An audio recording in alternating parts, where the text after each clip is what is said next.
दोस्तों, एक ऐसा शख्स जो 19th सेंचुरी में दुनिया की 90% ऑयल इंडस्ट्रीज को कंट्रोल करता था। इतना ही नहीं, रेल लाइंस, गैस पाइपलाइन और अमेरिका की सारी ऑयल रिफाइनरीज, हर एक चीज को ये शख्स उस वक्त कंट्रोल करता था। लेकिन इसी इंसान के पास बचपन में रहने के लिए घर नहीं था, खाने के लिए खाना नहीं था और पहनने के लिए कपड़े नहीं थे। लेकिन इसी बच्चे ने 15 साल के अंदर ऐसा कुछ करके दिखाया जिसने इसे दुनिया का सबसे पहला बिलियनियर बना दिया। हम बात कर रहे हैं 19th सेंचुरी के सबसे पावरफुल शख्स जॉन डी रॉकफेलर की। जॉन डी रॉकफेलर का जन्म 8 जुलाई 1839 के दिन अमेरिका के एक शहर रिचफोर्ड के अंदर विलियम रॉकफेलर के घर हुआ। विलियम रॉकफेलर के 6 बेटे थे और जॉन डी रॉकफेलर सबसे छोटे बेटे थे। जॉन की मां एलिजा रॉकफेलर एक हाउसवाइफ थी और उसके पिता विलियम रॉकफेलर एक कॉन आर्टिस्ट थे, अपनी भाषा में एक ठग। विलियम रॉकफेलर अपना नाम बदलकर अलग अलग शहरों में जाकर लोगों को डुप्लीकेट टॉनिक्स और नकली दवाइयां बेचा करते थे। जब जैसे ही लोगों को पता चलता था कि ये नकली दवाइयां बेच रहा है तो वो झट से एक शहर से दूसरे शहर चला जाता था। कई बार तो वो 6-6 महीने घर वापस नहीं आता था। विलियम रॉकफेलर बाप के नाम पर एक कलंक था, क्योंकि वो घर वापस आने के बाद घर पर पैसे भी नहीं देता था। विलियम जब भी घर आता तो वो अपने बेटों को बड़े अच्छे से प्यार करता था, लेकिन वो प्यार सिर्फ दिखाने के लिए था। मतलब कि एक ऐसा बाप जो अपने बच्चों का ठीक तरह से ख्याल भी नहीं रखता था। 6-6 महीने घर से बाहर रहता, दुनिया भर की अय्याशी करता था। लेकिन जब 10 साल का हुआ जॉन डी रॉकफेलर, तब उसे एक बात बड़ी अच्छे से समझ आई कि भैया अपना बाप तो एक निठल्ला बाप है। तब उसे एक और बात का पता चलता है कि उसके पिताजी पर एक एलिगेशन है, एक ब्लेम है कि उसने एक लड़की का रेप किया है। अब उस वक्त ऐसा नहीं रहता था कि सीधे जेल वेल हो जाए या फांसी हो जाए, लेकिन हाँ, विलियम जहाँ रहता था उस शहर से उनसे निकाल दिया जाता है। एक बार जब जॉन डी रॉकफेलर अपनी माँ के साथ कहीं जा रहे थे, तब उसके पिताजी एक लड़की के साथ कहीं चले गए, यानी कि गायब हो गए। तो कहीं ना कहीं जॉन को समझ आ गया था कि उसके बाप का साथ उसके साथ यही तक ही था। तो एक दिन जॉन रात के समय में अपने घर के करीबी चर्च में गया और वहां पर उसने एक शपथ ली कि जिस दिन मैं $3 मिलियन कमा लूंगा, उस दिन मैं अपने आप को रिलैक्स समझूंगा। याद रहे, ये बात आज से 150 साल पहले की है। उस समय के $300 मिलियन आज के $500 मिलियन के बराबर है। जॉन ने अपने पूरे परिवार की जिम्मेदारी अपने ऊपर ली और सिर्फ 16 साल की उम्र में पढ़ाई छोड़ी और बुक कीपिंग की जॉब करना शुरू कर दी। बुक कीपिंग की जॉब में जॉन को महीने के सिर्फ 300 रुपए मिलते थे। उस 300 रुपए में जॉन को अपने पूरे परिवार का खर्च चलाना था। अब ऑब्वियसली उस 300 रुपए में क्या ही होता होगा। खैर, जैसे तैसे जॉन अपने पूरे फैमिली का खर्च चला रहे थे। लेकिन एक दिन जॉन डी रॉकफेलर ने एक बात को नोटिस किया कि जब भी उसका बॉस बाहर जाता तो वो अपने जेब में से एक चेक निकालकर तिजोरी में रख देता और बाहर चला जाता। जॉन डी रॉकफेलर को यह सिर्फ जानना था कि मैं अगर हर महीने 300 रुपए कमाता हूँ तो मेरा बॉस हर महीने कितने रुपए कमाता होगा। उस लॉकर के जो कोड्स थे वो जॉन को पहले से ही पता थे और जॉन को वो चेक सिर्फ देखना था, वो चोरी नहीं करना था। सिर्फ देखना था कि भाई मेरे बॉस महीने के कितने कमाते होंगे। और जब जॉन डी रॉकफेलर उस चेक को देखते हैं तो उन्हें एक झटका आता है, वो शॉक हो जाते हैं, क्योंकि उस चेक पर जो अमाउंट थी वो जॉन डी रॉकफेलर की सैलरी से 10,000 गुना ज्यादा थी। वो चेक पूरे $4 लाख का था, वो भी उस समय। कमेंट बॉक्स में बताओ कि वो $4 लाख आज के दिन में कितने होते होंगे। जॉन का दिमाग हिल जाता है। वो एक और शपथ लेता है कि अब मैं ज्यादा दिन तक जॉब नहीं करूंगा और मेरा खुद का बिजनेस शुरू करूंगा। तब 1861 के करीब यूएस में यूएस सिविल वॉर शुरू हो गया, जिससे ये जहां काम करते थे वो कंपनी घाटे में जाना शुरू हो गई। लेकिन जॉन ने तब तक अपनी कंपनी से काफी कुछ सीख लिया था कि लोगों से कैसी बात करनी है, लोगों का भरोसा कैसे जीतना है। जॉन काफी मेहनती थे, रिस्क लेने का दम भी रखते थे। अब जॉन की उम्र 18 साल हो गई थी। अब वक्त आ गया था अपना खुद का बिजनेस शुरू करने का। जॉन ने पिछले 2 सालों में जितने भी पैसे जमा करे थे, उन्होंने उन पैसों से ट्रेडिंग का बिजनेस शुरू किया। स्टॉक ट्रेडिंग नहीं, ट्रेडिंग यानी कि मीट हो गया, चिकन हो गया, पोर्ट हो गया, इन सारी चीजों का जॉन ने ट्रेडिंग शुरू किया। और आपको जानकर हैरानी होगी कि जॉन ने पहले ही साल में इस ट्रेडिंग बिजनेस से $1 मिलियन कमा लिए थे। और जॉन ने जो 3 साल पहले $3 मिलियन की शपथ ली थी, वो $3 मिलियन भी जॉन ने सिर्फ 2 सालों के अंदर कमा कर दिखाए। जॉन डी रॉकफेलर अपने काम को लेकर इतने मेहनती थे, इतने फोकस थे। जॉन का हमेशा से ये रूल था कि मैं अगर एक काम कर रहा हूँ तो उस पर जी जान से मेहनत करूंगा, उसके बाद ही मैं किसी और काम पर लगूंगा। और यही चीज जॉन को सबसे अलग बनाती थी। सिविल वॉर जॉन के लिए तो अच्छा साबित हुआ, लेकिन सिविल वॉर जॉन के लिए एक ऐसी आफत लेकर आई जिससे जॉन डी रॉकफेलर का एम्पायर बनने से पहले ही ढह जाता। और वो आपत्ति यूएस गवर्नमेंट के सिविल वॉर को लेकर रूल्स। सिविल वॉर में ऐसा होता था कि आम नागरिकों को भी इसका एक पार्ट बनना पड़ता था। आपके पास 2 हाथ है, 2 पैर है, आप भी युद्ध लड़ने आओ। लेकिन इससे बचने का एक ऑप्शन था। अगर आपको युद्ध लड़ना नहीं है तो आपको गवर्नमेंट को $300 देने होंगे, और गवर्नमेंट वही $300 लेकर आपके बदले में किसी और को युद्ध लड़ने भेज देंगी। अब ये $300 उस समय कोई छोटी मोटी अमाउंट नहीं थी, लेकिन जॉन डी रॉकफेलर के लिए ये $300 कुछ नहीं थे। जॉन डी रॉकफेलर अब मिलियनियर बन चुका था। जॉन के पास 2 ऑप्शन थे। ऑप्शन नंबर 1, जॉन चाहते तो और लड़कर अपने लोगों को बता सकते थे कि मेरे अंदर भी देश के लिए प्यार है, लेकिन इसमें एक रिस्क था। कैसा रिस्क? अपनी जान गंवाने का। जान ही नहीं रहेंगी तो जॉन का बिजनेस कैसे चलेगा?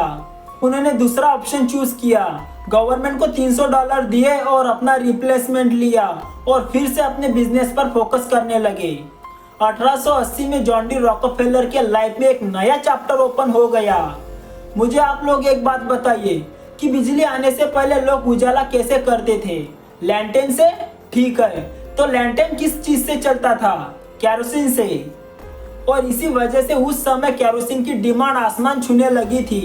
पेंसिल्वेनिया में इस केरोसिन की भरमार थी और कहीं ना कहीं जॉन की नज़र इस चीज़ पर थी कि भैया यहाँ पर तो पैसे कमाने की एक बहुत बड़ी अपॉर्चुनिटी है। पर हर एक शख्स ड्रिल करने में लगा था कि क्रूड ऑयल निकालो, क्रूड ऑयल निकालो। लेकिन जॉन ने देखा कि सभी लोग क्रूड ऑयल ही निकाल रहे हैं। उस क्रूड ऑयल को केरोसिन में बदलने के लिए कुछ ही कंपनियां रिफाइनिंग में लगी है। जॉन ने सोचा कि भैया मैं क्यों क्रूड ऑयल की ड्रिल करूं, क्यों यहाँ अपनी मेहनत गवाऊं, क्योंकि यहाँ पहले से ड्रिल करने के लिए लोगों की भरमार पड़ी है, तो क्यों ना मैं इस क्रूड ऑयल की रिफाइनिंग करूं। और इसलिए उन्होंने 1870 में एक और बंदे के साथ मिलकर अपनी रिफाइनिंग कंपनी शुरू कर दी, जिसे आगे चलकर स्टैंडर्ड ऑयल के नाम से पहचाने जाने लगा। ये एक मिलियंस ऑफ डॉलर कमाने का आइडिया था। जॉन डी रॉकफेलर ने 5 सालों तक केरोसिन रिफाइनिंग सप्लाई करते करते इतना पैसा कमा लिया था कि उनकी आने वाली 5-6 पीढ़ियां उन पैसों से गुजारा कर सकती थी। लेकिन अब जॉन डी रॉकफेलर को पैसा नहीं चाहिए था, बल्कि पैसों की बारिश चाहिए थी। केरोसिन रिफाइनिंग से जितना भी पैसा आ रहा था, जॉन डी रॉकफेलर ने वो सारा पैसा रिसर्च एंड डेवलपमेंट में लगा दिया। अब आप सोच रहे होंगे कि जॉन डी रॉकफेलर ने ये पैसा रिसर्च एंड डेवलपमेंट में क्यों लगाया? तो देखो, यूएस की एक खास बात है कि उनकी जो रिसर्च एंड डेवलपमेंट की कंपनी है उसमें वो अच्छा खासा खर्च कर देती है। और जॉन डी रॉकफेलर ने भी यही करने का सोचा। जॉन ने क्या किया कि बाकी की जितनी भी कंपनियां केरोसिन बनाती थी उनका जो वेस्टेज होता था उसको सभी कंपनियां साइड में फेंक देती थी, यानी कि वो बहुत ज़्यादा 20 से 30% वेस्टेज हो जाता था। तो यही वेस्टेज जॉन डी रॉकफेलर लाता और अपने साइंटिस्टों से कहता कि इस वेस्टेज से क्या क्या बन सकता है, जो जो बनाया जा सकता है वो बनाओ। तो इसी वेस्टेज से जॉन की कंपनी ने पोर्टलैंड, सीमेंट, मोटार, सैंड्स और लोम बनाना और बेचना शुरू किया। ऐसी ऐसी चीज़ें बेच कर जॉन डी रॉकफेलर ने मार्केट में अपनी लीड बना रखी थी। लेकिन इतना सब कुछ पाने के बाद भी जॉन डी रॉकफेलर का मन नहीं भर रहा था। उसे कुछ ऐसा चाहिए था जिससे वो पूरे अमेरिका का किंग बन सके, और वो चीज़ थी रेल रोड्स। उस समय अमेरिका में ऐसा कहा जाता था कि जिसके पास भी रेल रोड्स का कमांड है वो अमेरिका का राजा है। क्योंकि आप देखोगे जितनी भी मूवीज़ है, जितनी भी बड़े बड़े लोगों पर डॉक्यूमेंट्री बनाई गई है, उसमें रेल रोड्स को बहुत इंपॉर्टेंस दे दी गई है। क्योंकि सोचो रेल रोड्स कितने काम आते हैं लोगों को यहाँ से वहाँ ले जाने के लिए, ट्रांसपोर्टेशन के लिए, हर एक चीज़ के लिए रेल रोड्स की बहुत इंपॉर्टेंस है। और उस समय इस रेल रोड्स को कंट्रोल कर रहा था वेंडरबिल्ट। अब जॉन डी रॉकफेलर गए वेंडरबिल्ट के पास और बोले, देख वेंडरबिल्ट, मेरे पास तेरे लिए एक आइडिया है। वेंडरबिल्ट बोले क्या? जॉन डी रॉकफेलर बोले नेशनलाइज कंपनी हर हफ्ते तुम्हें कितने बैरल्स का ऑर्डर देती है? वेंडरबिल्ट बोले देती है 5-6 बैरल्स का। जॉन डी रॉकफेलर बोले देख हम एक अनऑफिशियल एग्रीमेंट करते हैं, मैं तुम्हें दिन के 65 बैरल्स का ऑर्डर दूंगा, लेकिन बदले में तुम्हें मुझे सबसे चीपेस्ट ट्रांसपोर्टेशन कॉस्ट देनी होंगी।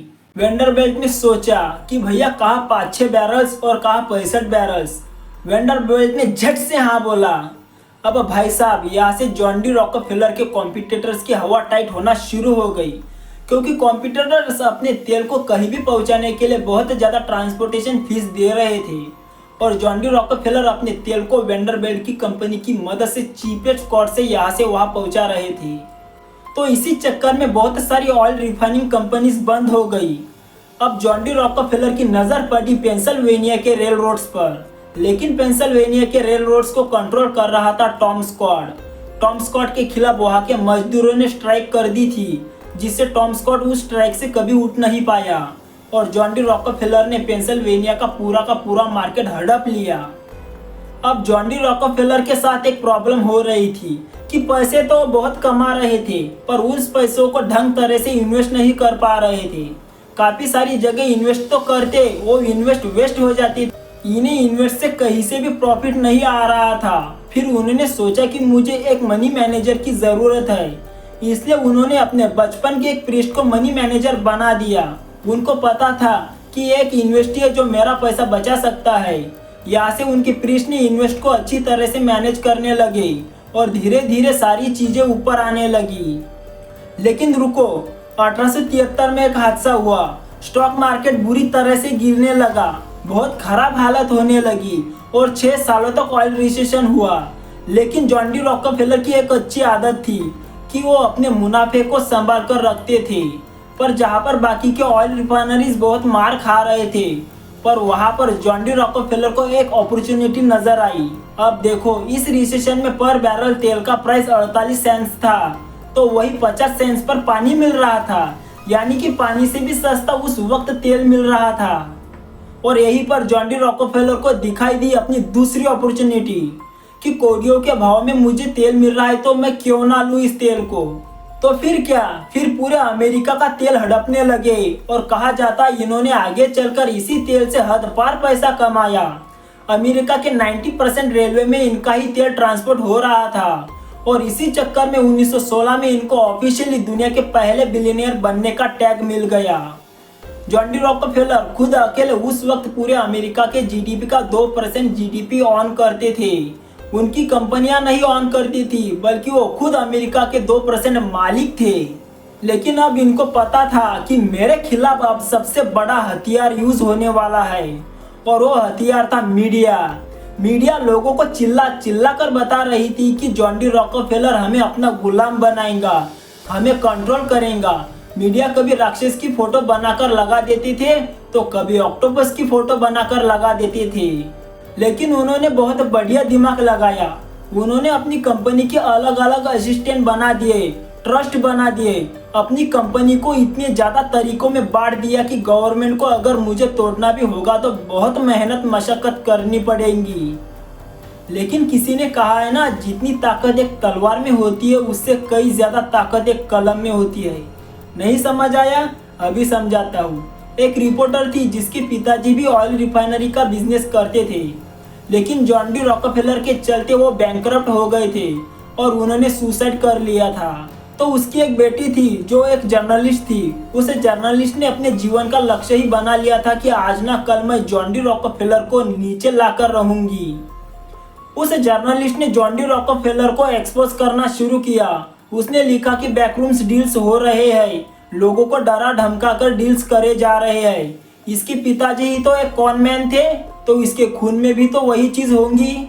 इन्होंने इतनी सारी चीजों पर जॉन डी रॉकफेलर को एक्सपोज करना शुरू किया कि इनके खिलाफ कोर्ट में 12,000 पेज के एविडेंस तैयार हो गए।